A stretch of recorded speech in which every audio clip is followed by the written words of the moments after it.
Okay, alright yan. At welcome ulit sa Rapido TV. At kumusta po mga kaibigan? At ito nga no, ay atin lang pong pag-uusapan dahil ay marami din pong mga kababayan natin na nagtatanong no kung ano din po ang ating masasabi dito nga sa mga nahuli na suspect no sa pagdukot ng ating mga kababayan na mga sabungero no. At mayroon ba tayong idea kung sino raw ang mastermind sa nasabi pong pagdukot nito pong mga sabungero. So yan po no ang ating pag-uusapan sa ngayon mga kaibigan. Pero bago po natin yan bigyan ng ating komento, reaction, ay panoorin muna natin ang balita na ito galing po sa Bumbu Radio Philippines para meron din po tayong mapagpunan na idea at makapabigay po tayo ng ating mga public opinion. Estado na ang 6 na akusado sa pagkawala ng mga sabungero. Ayon kay Philippine National Police Chief Police General Benjamin Acorda Jr., ang nasabing mga suspect ay naaresto sa lungsod ng Parañaque. Pinangunahan ng mga miyembro ng Criminal Investigation and Detection Group ang pag-aresto sa mga suspect na kinilalang sina Julie Patidongan, Carlos Zabala, Virgilio Bayog, maging si Roberto Matiliano Jr., John B. Consolacion at si Glir Codilla. Natunton ang kinaroroonan ng mga suspect base na rin sa isang informants na kung saan halos 2 buwan ang ginawa nilang surveillance. Kaugnay nito ang mga suspect o pinaghihinalaan ay pawang mga security officers ng Manila Arena nang sinampahan ng kasong 6 counts of kidnapping at serious illegal detention noong buwan ng Enero ng taong 2022.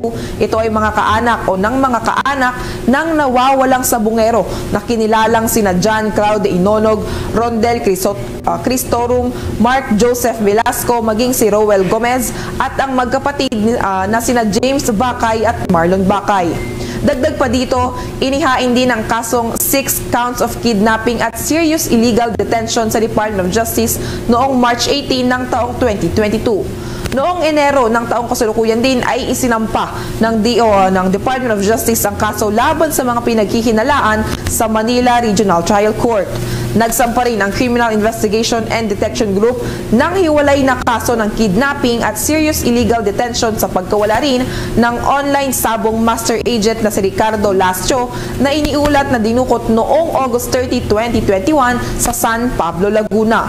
Noong nakaraang buwan mga kabombo ay iniatras ng ilang pamilya ang kaso na ikinadismaya na ilang mga kaanak ng biktima. Nakatanggap naman o nakatakdang makatanggap naman ng 6 na milyong piso ang informant gaya ng naipangako ng gobyerno ng Pilipinas. Maggugunit ang 3 dating pulis na sangkot sa pagdukot sa e-sabong agent na si Richard Lasco ang sumuko.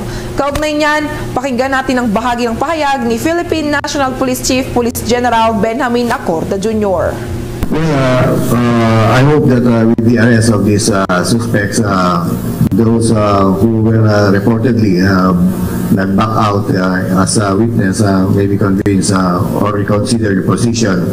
And I do believe that the case is still strong. We have enough evidence also that will continue with the case even with these witnesses na nag-back out. Sa mga, lalo sa pamilya, member ng family ng mga biktima, I hope that this development will convince them further to be strong and to help us really strengthen the case. Yung other witnesses na sana they will reconsider the position and magtulong-tulong po tayo na gawing malakas ang kaso, tayo manindigan, sama-sama tayo manindigan para makamit ang talagang totoong kapayapaan sa ating komunidad. With this coordination and support between the police and the community, I do believe that eventually magkakahiyaan yan. Kung palagi yung sinasabi, with this engaged community, mahihiya ang police at saka mga ibang mga loko-loko dyan na gagawa ng kalokohan because alam nila na ang community ay talagang nagmamatsyag. Okay, alright yan ano. At yan nga no, narinig po natin itong nga balita no galing po sa Bumbu Radio Philippines mga kaibigan at ito nga si General Benjamin Acorda Jr., Chief Philippine National Police no ay narinig din po natin ang kanya pong pahayag no at sabi nga niya na ang kaso na ito ay kahit na nag-back out na yung pong witness ay malakas pa rin po mga kaibigan, no? So siguro ay talagang meron na pong lead ito pong ating mga otoridad kung sino ba talaga ang utak sa nasabi pong pagdukot ng ating pong mga kababayan po na mga sabungero, mga kaibigan. At kung naalala po ninyo, ang kaso po na ito ay nadala na po, no, sa Senate at naimbestigahan na po ito. At meron nga, no, na isang witness na tinuturo nga niya kung sino ang mastermind, at ang tinuturo po niya ay ang isang kilala pong negosyante na si Atong Ang, mga kaibigan, no, sa panahon po nung Senate hearing. Pero ay hindi nga yun napatunayan dahil ay mahina raw yung pong mga tinalabas na ebidensya laban po kay Atong Ang, mga kaibigan.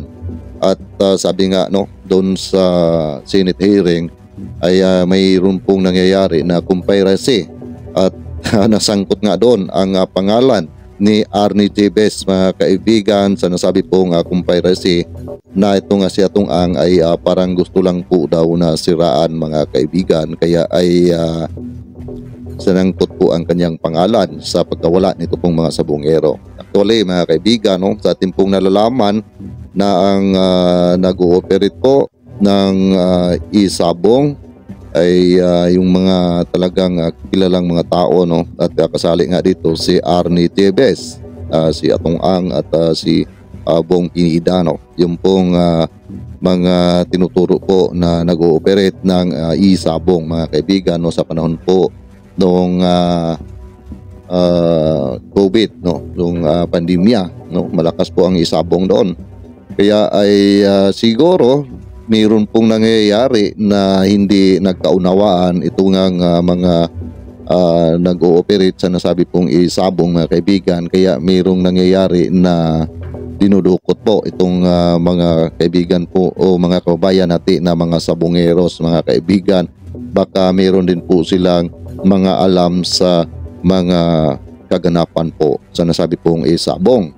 So yun siguro ang isa sa motibo kung bakit ay dinukot nga itong mga kababayan po natin na mga sabongeros.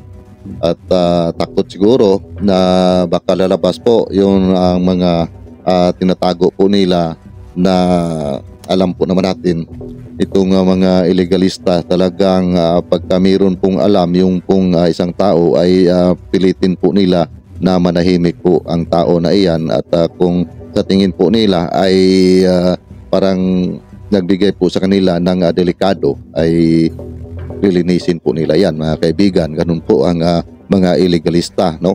Kaya ay sa mga katanungan po ng ating mga kabayan na kung sino ba talaga ang mastermind po sa nasabi po na pagdukot nito po ng ating mga kababayan po mga sabongeros, para sa akin po, no, sa ngayon po ay hindi po talaga ako makapagsabi kung sino.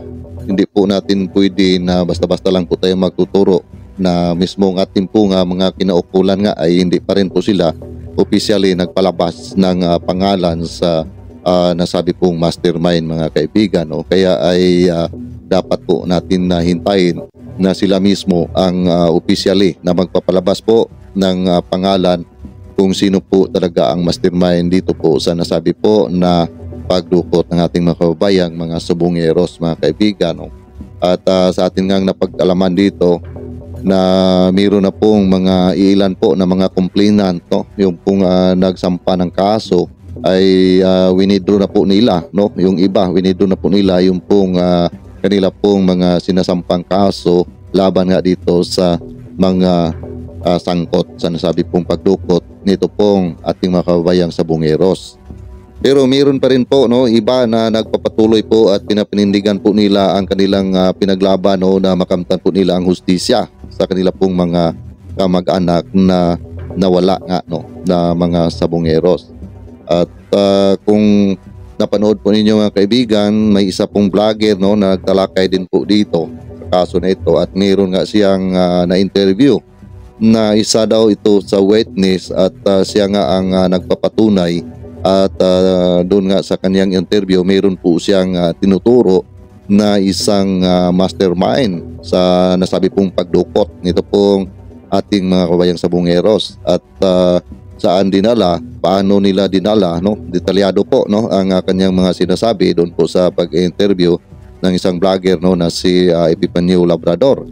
At talagang detalyado ang kanyang mga sinabi, ano ang sinasakyan, saan nila dinala, at talagang detalyado po ang kanyang sinasabi, mga kaibigan, no? At ang sinasabi itong ating mga kababayang mga sabungero ay wala na dahil nga ay parang pinasok ata ng isang malalim na lugar at pinakuryente daw, mga kaibigan. So doon po, no, ay hindi din po tayo kumpirmado dahil nga ay sa ngayon nga bago pa lang po na huli ito pong mga suspect at mayroon pong mangyayari na investigasyon at titingnan po natin ang balita kung ano po ang lalabas dito.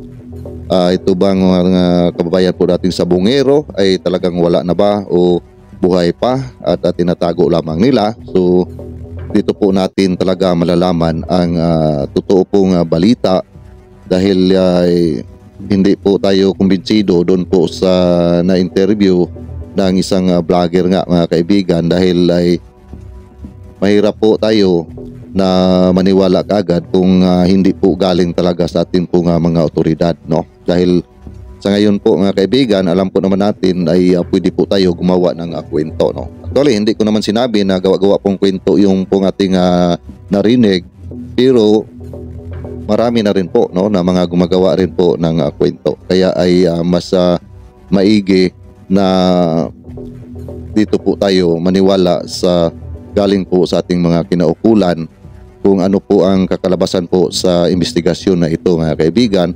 Pero sa nasabi ko nga, nung pong nangyari na Senate hearing ay nasangkutin po ang pangalan ni Arnie Tevez dito po, no, sa nasabi po na Senate hearing patungkol nga sa kaso po sa pagdukot nito pong ating mga kabayang mga sabungeros.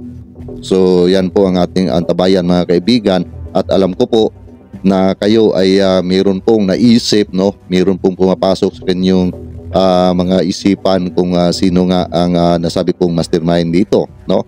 Base na rin po sa atin pong mga narinig na mga balita na kung sino po ang mastermind. So pero sa nasabi ko nga, as maganda po na talagang hintayin po natin na lumabas talaga ang officially na pangalan po ng mastermind galing po sa ating mga kinaukulan, mga kaibigan, no, para hindi po tayo fake news dahil ay mahirap po, no, na magtuturo po tayo ng tao at mali naman pala ang atin pong mga sinasabi. So maganda po na hintayin po natin ang official na balita galing po talaga sa atin pong mga kinaukulan dahil ay sa ngayon po nasa kanila na pong kustodiya ito pong mga suspect, no, 6 na suspect, at siguro ay sinimula na po nila ang investigasyon po dito para malaman po nila itong mastermind po dito. At sa mga tuno nga ng mga sinasabi po ni General Benjamin Acorda ay parang mayroon na po sila na talagang nalalaman kung sino nga ang mastermind dito dahil nga sabi nga niya ay kahit wala po yung witness, yung pong nag-witness, no, nag-back out nga, ay malakas pa rin po itong kaso na ito at mabigyan po ng hustisya ito pong ating mga kababayan na mga sabungeros na dinukot nga, mga kaibigan. At mayroon pa pong mga kamag-anak na hanggat ngayon po kahit na ay 1 year mahigit na po ang nasabi pong kaso ay patuloy pa rin po nila na pinaglaban na makamit po nila ang hustisya sa kanila pong mga kamag-anak na biktima sa pagkawala, no, kaibigan. So ang akin lang po ditong naobserbahan, ulitin ko po sa sinabi po ni General Benjamin Acorda, parang meron na po silang lead, no? At siguro ilang araw po dito, mga kaibigan, ay malalaman na po natin kung sino ba talaga ang mastermind po sa nasabi pong pagkawala ng ating mga kababayang sabongeros. So yan lang po muna mga kaibigan, no? At hintayin lang po natin ang official po na report galing po sa ating mga kinaukulan para hindi po tayo ma-fake news. At maraming salamat po sa inyong panonood at mga pagsuporta dito sa aking YouTube channel, again sa aking Facebook page. At kung nagustuhan po ninyo ang video na ito, paki-like naman po at maaari ay paki-share na rin mga kaibigan. At ibigay na lang po ninyo ang inyong mga public opinion dyan po sa ating comment section. Pwede po kayo mag-comment dyan mga kaibigan, no? At binabasa po natin ang lahat na yan. At nire-respeto ko po kung ano man ang inyong mga komento. Okay? At see you po sa next video ko. God bless all of us. Ingat ang palagi. Sama tayo na roon.